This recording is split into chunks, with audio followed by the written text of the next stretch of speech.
Hello everyone, welcome to the student ALP 2024 के psycho की series में आज हम लोग नवा वीडियो देखने वाले हैं। इससे पहले हमने 8 वीडियो अपलोड किया हुआ है, जिसमें मेमोरी टेस्ट के 2, हिडन क्यूब का टेस्ट हो गया है, ब्रेक टेस्ट हो गया है, उसके बाद से आपका फाइंड 6 एंड 9 हो गया है, यस नो वाला टेस्ट हो गया है। अब हम लोग कुछ ऐसे टेस्ट को करने वाले हैं जो बहुत ही कठिन माने जाते हैं, जिसमें कैलकुलेशन है। इसमें स्पीड से ज़्यादा मायने रखता है, इसमें दिमाग आपको लगाना पड़ेगा। जिसमें पहला है फॉलो डायरेक्शन टेस्ट, जिसमें आज हम लोग कवर करने वाले हैं क्लॉक टेस्ट। इसमें 2 टेस्ट आएंगे, एक रो कॉलम टेस्ट आएगा और एक पहला आएगा इसमें क्लॉक टेस्ट। इन दोनों में से कोई एक टेस्ट रहेगा। सबसे पहले हर वीडियो की तरह मैं इस वीडियो में भी बताने वाला हूं कि इस टेस्ट की रेलवे को क्यों ज़रूरत है। आखिर में हर एक बैटरी टेस्ट जो रेलवे कराता है तो उसका कहीं ना कहीं तो यूज होता होगा ना। जैसे स्टेशन मास्टर के भी साइको होते हैं, लेकिन उनका साइको अलग होता है। एएलपी का साइको होता है तो उनमें अलग अलग बैटरी टेस्ट के पूछे जाते हैं। इसको हम थोड़ा सा शॉर्ट में समझ लेते हैं। जब कभी भी आप रेलवे स्टेशन पे आसपास में जाते होंगे तो वहाँ पे रेलवे में जो सिग्नल्स यूज होते हैं, इस तरह के सिग्नल आपको देखने को मिलते होंगे। ज़्यादातर ये स्टेशन सेक्शन में ये सिग्नल देखने को मिलता है, जिसमें कई लाइन्स होती हैं। यहाँ पे क्या होता है कि अब बीच में देखिए ये येलो लाइट जल रही है और येलो लाइट के साथ आप देख रहे होंगे यहाँ पे वाइट लाइट भी यहाँ पे जल रही है, जो 5 वाइट लाइट है। ये वाइट लाइट आपको बताते हैं कि किस लाइन में आपको जाना है। लोको पायलट या सहायक लोको पायलट इसी येलो लाइट और वाइट लाइट को देख करके ही ये डिसाइड कर पाते हैं कि किस लाइन में हमें जाना है। जैसे मान लीजिए केवल येलो लाइट जलता तो उन्हें पता तो है हमको आगे बढ़ना है, लेकिन किस लाइन में जाना है वो उन्हें पता चल जाएगा कि येलो लाइट केवल जल रहा है तो उन्हें मेन लाइन में जाना है। अगर लेफ्ट डायरेक्शन वाली जो लाइट जल रही है तो वो उन्हें पता चल जाता है कि 1 नंबर में जाना है, चाहे 2 नंबर, इस साइड में जो भी लाइन नंबर वहाँ पर डिसाइड होगा वो लाइन में जाना है। अगर मान लीजिए ये वाली बत्ती जलती तो उन्हें पता चलता कि मेन लाइन से हमें राइट साइड में एक डायरेक्शन वाली पहली लाइन में जाना है।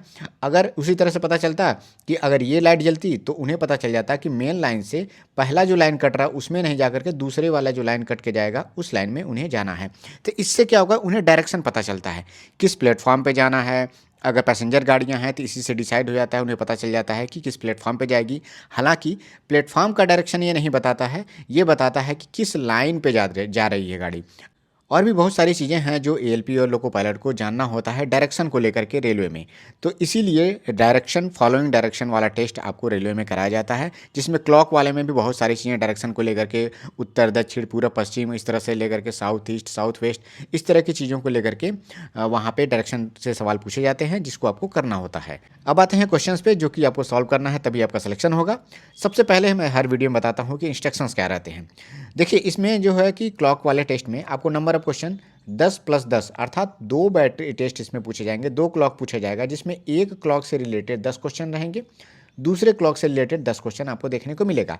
मतलब एक क्लॉक को सॉल्व करने का टोटल 5 मिनट आपको टाइम मिलता है और दूसरे क्लॉक को भी आपको सॉल्व करने का आपको 5 मिनट टाइम मिलेगा। यहाँ पे टोटल नंबर ऑफ सेट आपको मैंने बता दिया, 2 सेट रहेंगे। टारगेट हमें क्या लेकर के चलना है। शुरुआत में कई लोग हैं जो लोग कह रहे हैं कि हम 12 क्वेश्चन 13 क्वेश्चन ही बना पा रहे हैं जो टाइम दिया गया है, लेकिन आपको कम से कम 18 के पास पहुंचना है। और मैं ये गारंटी भी नहीं कर सकता कि 18 क्वेश्चन करने के बाद आपका सिलेक्शन हो जाएगा। क्वेश्चन आसान आ जाएगा तो बहुत सारे लड़के हैं जो 20 में 20 करेंगे भी और समय से पहले भी कर लेंगे और करेक्ट भी करेंगे। टी स्कोर 42 हमेशा वेरी करता रहता है। जितने ज़्यादा से ज़्यादा लड़के क्वेश्चंस को सही करते जाते हैं उतना ही आपको भी सही करना पड़ेगा, तभी आप 42 टी स्कोर को पार कर पाएंगे। ये तो हो गया इंस्ट्रक्शन। क्लॉक टेस्ट में आपका नंबर ऑफ क्वेश्चन कितना रहेगा, टाइमिंग कितना रहेगा। अब आते हैं कुछ इंपॉर्टेंट रूल्स पे, क्योंकि ये क्लॉक आपके सामने मैंने यहाँ पे बनाया हुआ है और कितने तरह के टाइप के क्वेश्चन आपके सामने बनते हैं। आप एक एक टाइप मैं लिखता जाऊँगा, आप लोग उसका स्क्रीनशॉट ले लीजिएगा, चाहे तो आप अपने पेन और पेपर पर नोट कर लीजिएगा, क्योंकि ये एक तरह से दिमाग लगाने वाला क्वेश्चन है, सॉल्व करने वाला ये क्वेश्चन पूछा जाता है।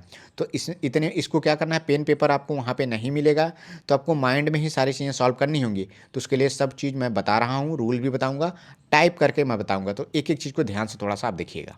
जितने भी लोग द स्टूडेंट टीम के लिए कंट्रीब्यूशन कर रहे हैं उनको बहुत बहुत धन्यवाद। अगर आप कंट्रीब्यूशन करना चाहते हैं तो आप लोग ये क्यूआर कोड से स्कैन करके जो भी आपके पास अमाउंट आपको लगता है कि आप दे सकते हैं तो आप इसमें कंट्रीब्यूट कर सकते हैं। तो और मैं साइको और मेडिकल तक आपको गाइडेंस का काम करता रहूँगा, लगातार वीडियो आते रहेंगे। एक बार फिर से उन सभी लोगों को द स्टूडेंट की टीम से बहुत बहुत धन्यवाद है कि आप लोग इसमें सहयोग दे रहे हैं। जो भी वीडियो मैं बना रहा हूँ आप लोग प्लीज़ उसको लास्ट तक ज़रूर देखा करिएगा। हर वीडियो में आपको कुछ ना कुछ नया सीखने को मिलेगा।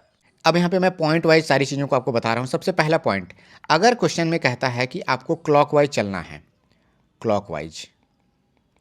क्लॉकवाइज अगर हिंदी में लिखता है तो उसे लिखेगा दक्षिणावर्त, और दूसरा पॉइंट यहाँ पे इसी में बता देता हूँ, पहले पॉइंट में ही इसको लिख लीजिएगा, एंटी क्लॉकवाइज।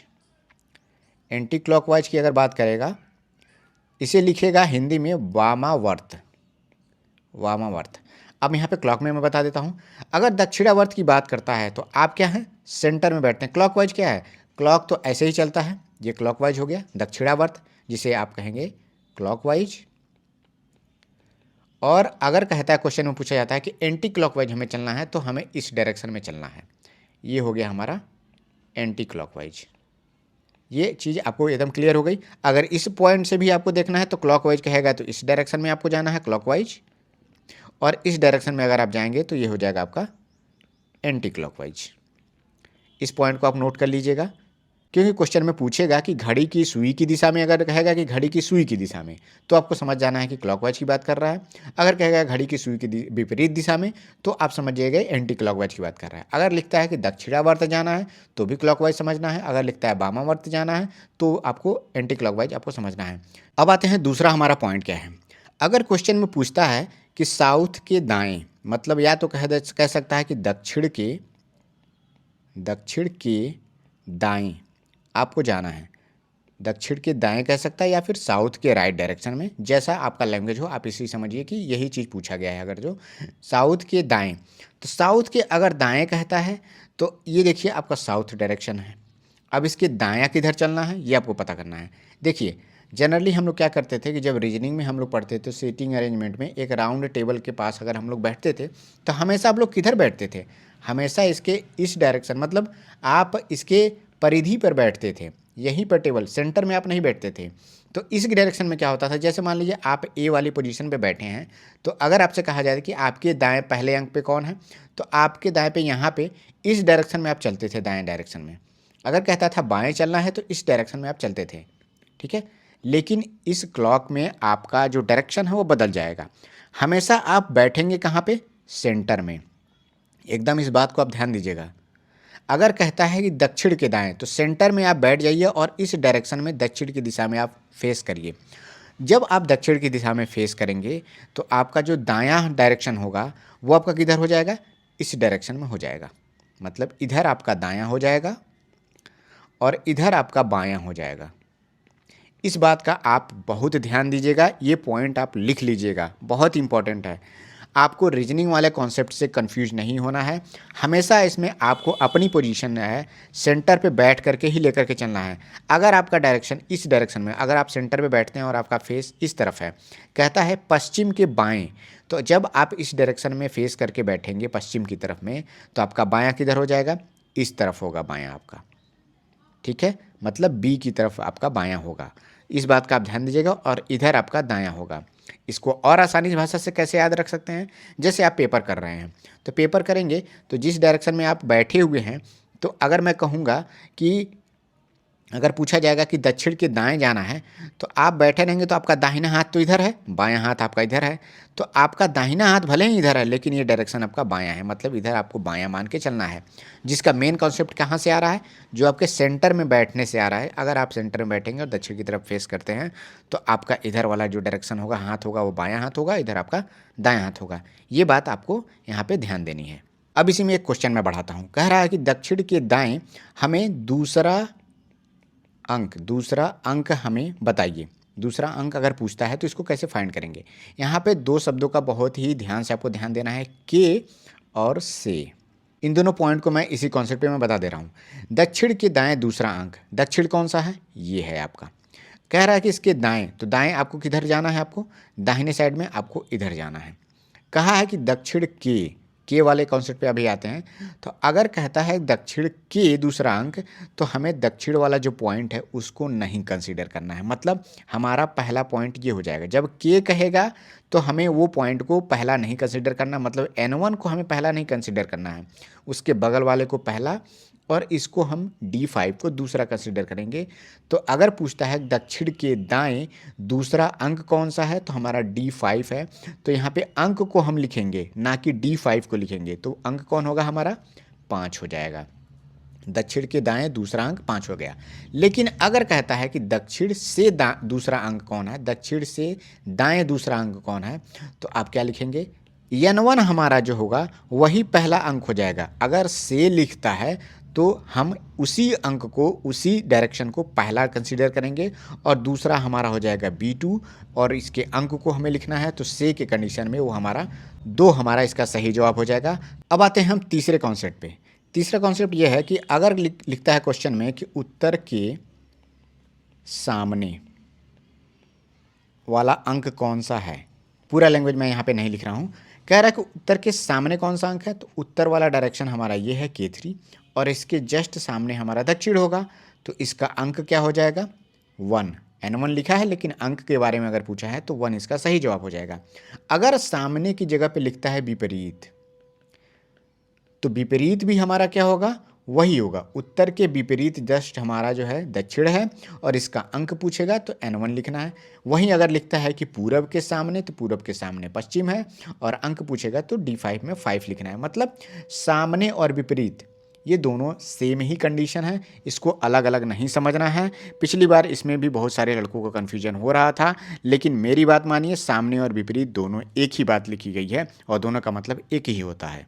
अब आते हैं 4th नंबर पॉइंट पे, जिसमें ट्रायंगल बनाने को लेकर के क्वेश्चन पूछा जाता है। ट्रायंगल, देखिए जो भी पॉइंट मैं यहाँ पे आपको बता रहा हूँ उसको लेकर के मैं एक एग्जांपल भी लेकर के आऊँगा जिसमें सारा पॉइंट आपका कवर हो जाएगा। तो उसको सॉल्व जैसे ही करेंगे ये सारा पॉइंट आपका क्लियर होता जाएगा। लेकिन उससे पहले थोड़ा सा थियरी वाला पोर्शन मैं आपको बता दे रहा हूँ जहाँ पे आपका कन्फ्यूजन ना हो आपको।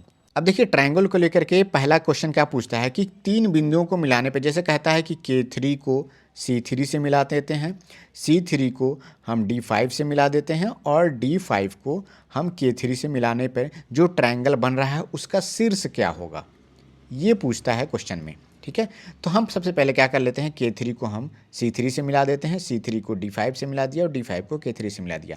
समझाने के लिए मैं चीज़ों को यहाँ पे बना रहा हूँ, इसको सब चीज़ों को आपको माइंड में करना है। अब देखिए इसमें शीर्ष हम फाइंड कैसे करेंगे, कोई ट्रायंगल में शीर्ष कैसे फाइंड हो सकता है। हम इसको भी आधार ले सकते हैं, इसको भी बेस ले सकते हैं, इसको भी बेस ले सकते हैं। पहले कॉन्सेप्ट में हमें क्या सीखना है कि अगर कोई लाइन सेंटर से होकर के पास हो रही है, मतलब सेंटर वाली जो लाइन होगी हमेशा उसी को हमें बेस मानना है। सेंटर लाइन को हम बेस मानना है और बेस के सामने वाला जो एंगल होगा वही हमारा शीर्ष होगा। तो शीर्ष पे इस केस में हमारा शीर्ष क्या होगा, सेंट्रल बेस लाइन के जस्ट सामने वाला हमारा एंगल जो होगा वही हमारा शीर्ष होगा। तो यहाँ पे शीर्ष क्या हो जाएगा K3 और अंक पूछेगा तो 3 यहाँ पे सही जवाब हो जाएगा। अब हमारा दूसरे टाइप का ट्रायंगल कैसे बन सकता है, दूसरा ट्रायंगल हमारा बनता है समद्विबाहुज। समद्विबाहु त्रिभुज बनेगा। उस केस में क्या होगा कि आपकी 2 भुजाएं बराबर होंगी त्रिभुज। तो ऐसे में हम उसमें शीर्ष कैसे फाइंड करेंगे, इसमें भी मैं आपको बता देता हूँ। देखिए ट्रायंगल बनाने का मैं स्टेटमेंट नहीं लिख रहा हूँ, बस ट्रायंगल आपको बता दे रहा हूँ। देखिए K3 को हम B2 से मिला देते हैं, B2 को हम P4 से मिला देते हैं और P4 को हम फिर से K3 से मिला देते हैं। यहाँ पे देखिए ये साइड और ये साइड दोनों बराबर हैं। ये यहाँ पे आपका क्या बन गया है, समद्विबाहु त्रिभुज बन गया है। तो इस केस में हमें क्या होगा कि हमें शीर्ष फाइंड करना है। तो इस केस में हमें जो सबसे छोटी लाइन होगी, छोटी भुजा, जो सबसे छोटी भुजा होगी, इसके सामने वाला जो एंगल होगा वो हमारा शीर्ष का काम करेगा। मतलब हम समझ जाइए कि यहाँ पे छोटी भुजा के सामने वाला शीर्ष होगा। शीर्ष समझ सकते हैं या फिर उसका एंगल को ही आप शीर्ष मान लीजिए, उसी को शीर्ष मानेंगे और उसका अंक पूछेगा तो K3 अंक हो जाएगा। अगर वर्ड पूछेगा, लेटर पूछेगा तो K वहाँ पे सही जवाब आपका हो जाएगा। अब आते हैं हम यहाँ पे तीसरे कॉन्सेप्ट पे। ट्रायंगल तो एक मैंने बता दिया कि सेंटर से पास होगा तो उसके अपोजिट वाला होगा। 2 समद्विबाहु त्रिभुज का मैंने बता दिया। अब ये कैसा भी त्रिभुज हो सकता है आपके सामने कि जिसकी तीनों भुजाएँ अलग अलग हों, तो वो मैं डायरेक्शन यहाँ पर बता देता हूँ। विषम बाहु त्रिभुज के, विषम बाहु मतलब जिसका सभी भुजाएँ जो है अलग अलग हूँ। तो जैसे मैं K3 को D5 से मिला देता हूँ और D5 को मैं R1 से मिला देता हूँ। यहाँ पे देखिए ये भी एक त्रिभुज आपके सामने बन रहा होगा। इसमें सभी भुजाएं अलग अलग हैं, कोई भी बराबर नहीं है आपस में। इस डायरेक्शन में जो सबसे बड़ी भुजा होगी, सबसे बड़ी भुजा उसके सामने वाला जो एंगल होगा वही शीर्ष का काम करेगा, मतलब K3। मतलब सबसे बड़ी भुजा कौन सी है, D5 R1 वाली है। तो सबसे बड़ी भुजा के सामने आपका क्या होगा, शीर्ष होगा। ये तीसरा कॉन्सेप्ट यहाँ पे ट्रायंगल को लेकर के पूछा जाता है। एक कॉन्सेप्ट और इसमें भी छोटा सा पूछ सकता है, वो ट्रायंगल और चतुर्भुज, मतलब ट्रायंगल और रेक्टेंगल दोनों को आप समझ सकते हैं एक साथ। उसका कॉन्सेप्ट मैं आपको बता दे रहा हूँ। अगर ट्रायंगल लिखता है, कहता है कि K3 को हमने D5 से मिला दिया, D5 को हमने क्या किया R1 से मिला दिया, और R1 को मैंने K3 से मिलाने के बाद जो त्रिभुज बन रहा है उसमें सबसे बड़ा अंक कौन सा है, ये आपको बताना है। तो ऐसे में क्या होगा, कभी भी आप ट्रायंगल को ड्रॉ मत करिएगा। हालांकि मैं ड्रॉ करके बता देता हूं कि K3 D5 R1 को इस तरह से मिलाने पे जो ट्रायंगल बन रहा है, क्वेश्चन पूछेगा कि इसमें सबसे बड़ा अंक कौन सा है। तो जो भी यहाँ पे स्टेटमेंट लिखा हुआ है इसमें देख लीजिएगा कौन सबसे बड़ा अंक है। 5 यहाँ पे सबसे बड़ा अंक है, तो 5 को आपका सही जवाब हो जाएगा। क्लिक करके आगे बढ़ जाइएगा, क्लॉक देखने की आपको ज़रूरत नहीं है, स्टेटमेंट देख के ही वहीं पर आप क्लिक कर दीजिएगा। नेक्स्ट यही चीज़ आपका रेक्टेंगल के केस में अगर पूछ देता है, कहता है कि D5 को हम N1 से मिला देते हैं, N1 को R1 से मिला दिया हमने, इस भुजा को हम यहाँ से हटा देते हैं। ठीक है, तो इसको हम हटा देते हैं, यहाँ पे एक रेक्टेंगल बन गया। इसमें पूछता है कि मान लीजिए कि सबसे बड़ी भुजा, बस सबसे बड़ा अंक कौन सा है, तो आप यहीं पे इसमें जो सबसे बड़ा अंक होगा आप वहाँ पे तुरंत फाइंड कर लीजिएगा। आपको डायरेक्ट डायग्राम बनाने की ज़रूरत नहीं है। यहाँ पे आप देख भी सकते हैं D5 में जो 5 अंक है सबसे बड़ा होगा, तो 5 यहाँ पे लिख लीजिएगा। इस तरह से भी क्वेश्चन आपका बनता है। यहाँ पे मैंने क्लॉक टेस्ट से रिलेटेड जितने भी इंपॉर्टेंट पॉइंट थे मैंने यहाँ पे बता दिया है।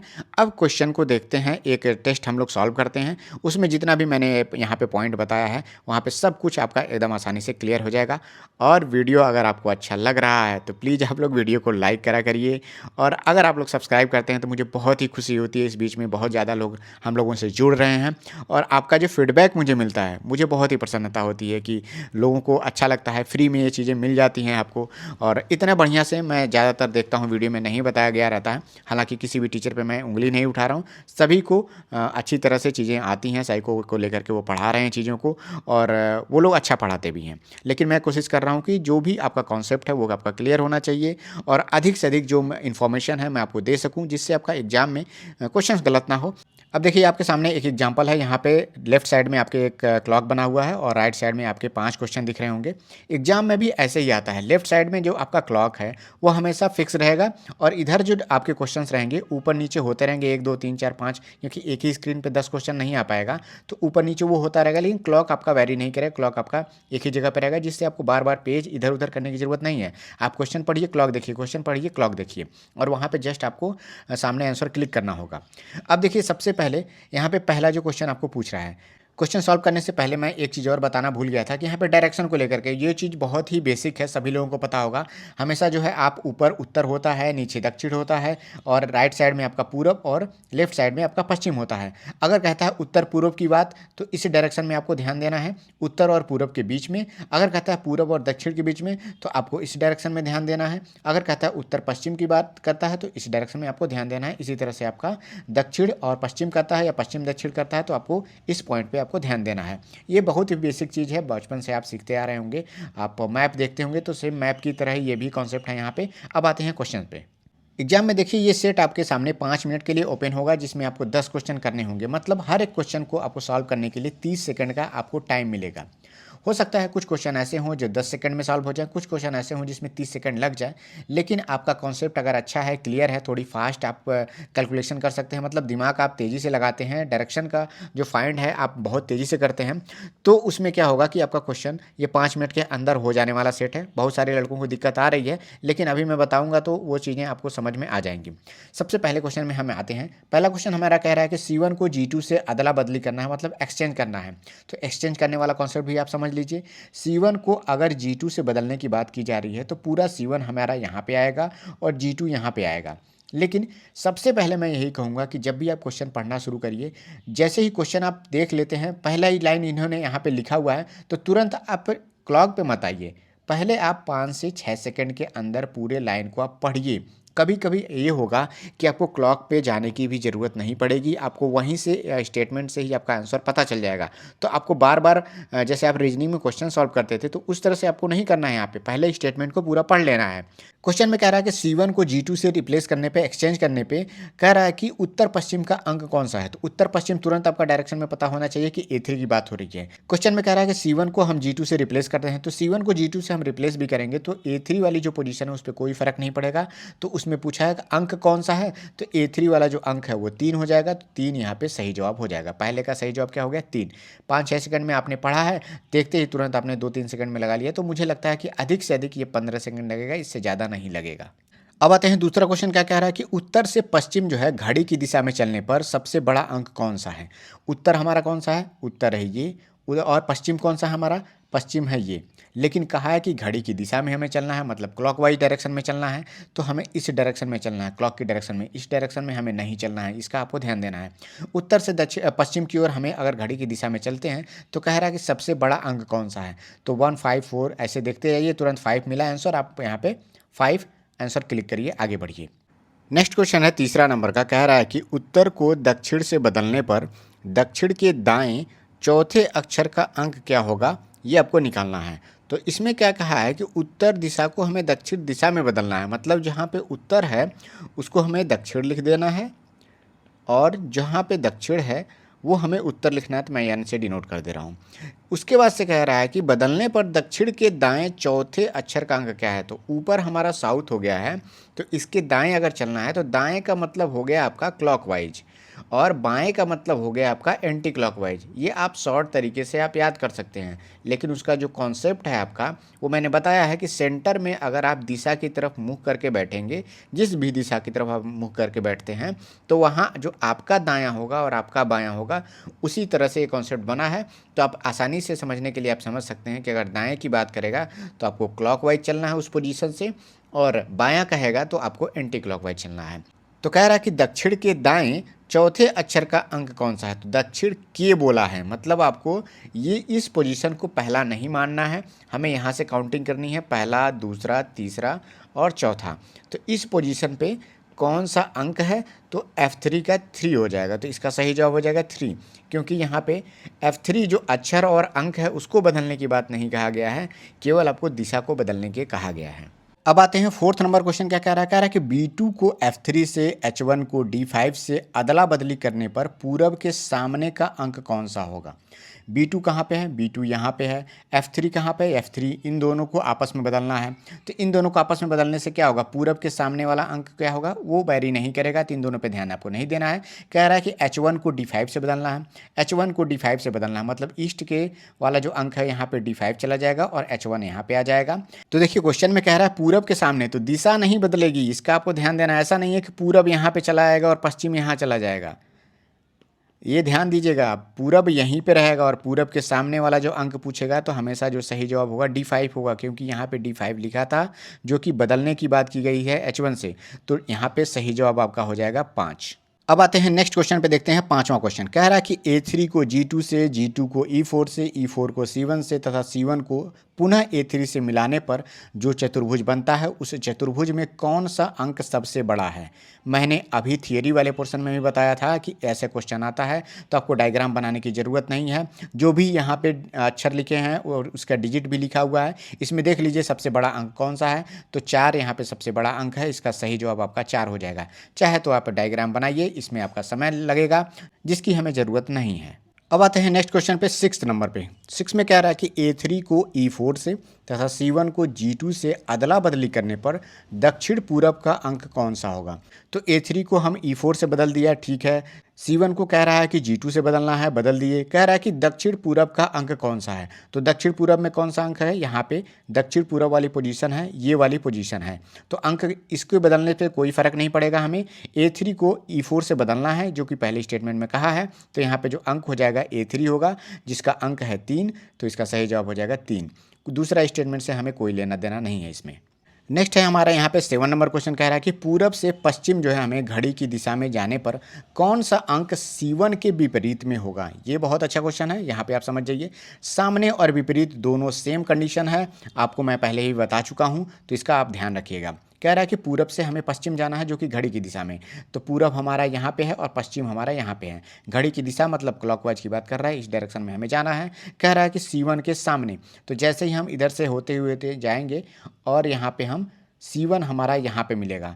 तो इस डायरेक्शन में C1 क्या होगा, पश्चिम की तरफ हम चले जा रहे हैं यहाँ पे, लेकिन C1 के सामने कौन सा अंक मिल रहा है हमें, G2 मिल रहा है। यहाँ तक हमें जाने की ज़रूरत नहीं है, पूरब से हम पश्चिम किया है, इसका स्टेटमेंट से कोई मतलब ही नहीं था। आप C1 के सामने G2 हमेशा सेम ही रहेगा। तो इस कंडीशन में हमारा 2 यहाँ पे सही जवाब हो जाएगा।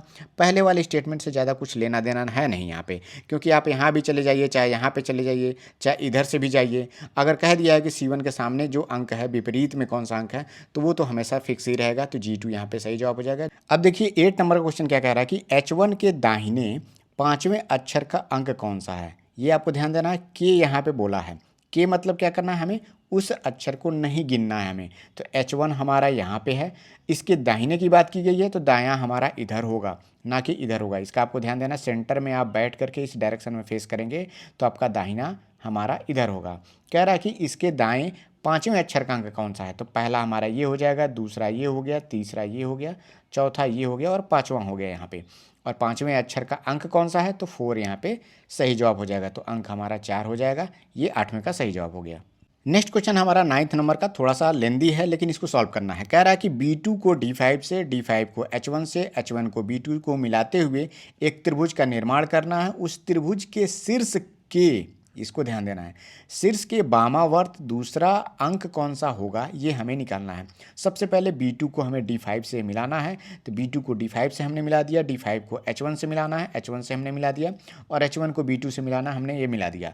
कह रहा है कि इस त्रिभुज का शीर्ष, शीर्ष कौन सा होगा, पहले ही मैंने बता दिया है कि अगर मिडिल से लाइन जा रही है तो इसके सामने वाला शीर्ष होगा, मतलब B2 यहाँ पे शीर्ष हो जाएगा। कह रहा है कि शीर्ष के वामावर्त, अब वामावर्त और दक्षिणावर्त मैंने बताया है। दक्षिणावर्त क्या होता है, वो क्लॉकवाइज होता है, और वामावर्त क्या होता है, वो एंटी क्लॉकवाइज होता है। तो वामावर्त यहाँ पे हो गया, जिसे हम कहेंगे एंटी क्लॉकवाइज। कह रहा है कि एंटी क्लॉकवाइज दूसरा अंक हमें बताना है, और यहाँ पे लिखा भी है शीर्ष के लिखा है, मतलब पहले हमें B2 को कंसीडर नहीं करना, मतलब पहला हमारा ये हो जाएगा, दूसरा हमारा ये हो जाएगा, मतलब H1 वाली जो हमारी पोजीशन होगी और उसका अंक पूछा है। तो H1 में अंक है हमारा 1, तो इसका सही जवाब 9th का हमारा क्या हो जाएगा, 1 हो जाएगा। अब आते हैं 10th नंबर क्वेश्चन। क्या कह रहा है, कह रहा है कि B2 को F3 तक पश्चिम होते हुए जाने में सबसे बड़ा कौन सा अंक मिलेगा। मतलब कहा जा रहा है कि B2 से F3 तक हमें जाना है। तो B2 कहाँ पे है हमारा, तो B2 हमारा यहाँ पे है, F3 कहाँ है, यहाँ पे। कहा जा रहा है कि पश्चिम से होते हुए जाना है, तो पश्चिम हमारा यहाँ पे है, इस डायरेक्शन से होते हुए हमें नहीं जाना है, हमें पश्चिम से होते हुए जाना है। इस तरह से हम आएंगे F3 तक, ये हमारा पश्चिम की तरफ से होते हुए जाना हो गया। और कह रहा है कि इसमें रास्ते में कौन सा सबसे बड़ा अंक है। तो सबसे बड़ा अंक कौन सा होगा, 3 होगा, A3 पड़ेगा, और यही सबसे बड़ा अंक होगा। तो 3 इसका सही जवाब हमारा हो जाएगा 10th का। तो इसी तरह से मैंने देखिए 10 क्वेश्चन सॉल्व करा दिए। इसके पीछे का जो बेसिक कॉन्सेप्ट है उसको मैंने आपको बता दिया। फॉलोइंग डायरेक्शन में क्लॉक टेस्ट में हमने एक एग्जाम्पल किया है, एक और एग्जाम्पल मैं आपको करके बता दूंगा, जिससे और भी आपका कॉन्सेप्ट क्लियर हो जाएगा। जितने भी लोग द स्टूडेंट चैनल को देख रहे हैं, इसको सपोर्ट कर रहे हैं और आप लोग सहयोग दे रहे हैं, वीडियो इसीलिए लगातार डेली बाय डेली आता रह रहा है। और मैं कोशिश कर रहा हूँ कि ज़्यादा से ज़्यादा आपको वीडियो दे पाऊँ, ज़्यादा से ज़्यादा कॉन्सेप्ट समझा पाऊँ। और अगर आप लोग अपना कोई डाउट है तो आप कमेंट सेक्शन में पूछ लीजिए, मैं उससे रिलेटेड एक शॉर्ट्स भी बना दूंगा। तो आप लोग शॉर्ट्स भी जो मैं बना रहा हूँ उसको देखा करिए। इसमें क्या होता है कि छोटे छोटे जो डाउट होते हैं जिस पे लंबा वीडियो नहीं बनाया जा सकता, उसको भी मैं वहाँ पे सॉल्व करा रहा हूँ। तो जितने भी लोग द स्टूडेंट चैनल पे नए हैं, चैनल को सब्सक्राइब करिए। अगर वीडियो आपको पसंद आता है तो दूसरों में शेयर भी करिए, और अधिक से अधिक अगर आप सहयोग करते हैं तो मुझे बहुत खुशी होगी। मेरे साथ काम करने वाले लोग जो हैं उन्हें भी बहुत खुशी होती है। ये वीडियो फ्री में आपके लिए आता रहेगा। अगर आपने टेलीग्राम ग्रुप को ज्वाइन नहीं किया है तो आप लोग टेलीग्राम ग्रुप को भी ज्वाइन कर लीजिए, लिंक मैं नीचे डिस्क्रिप्शन में दे रहा हूँ। मिलते हैं नेक्स्ट वीडियो में।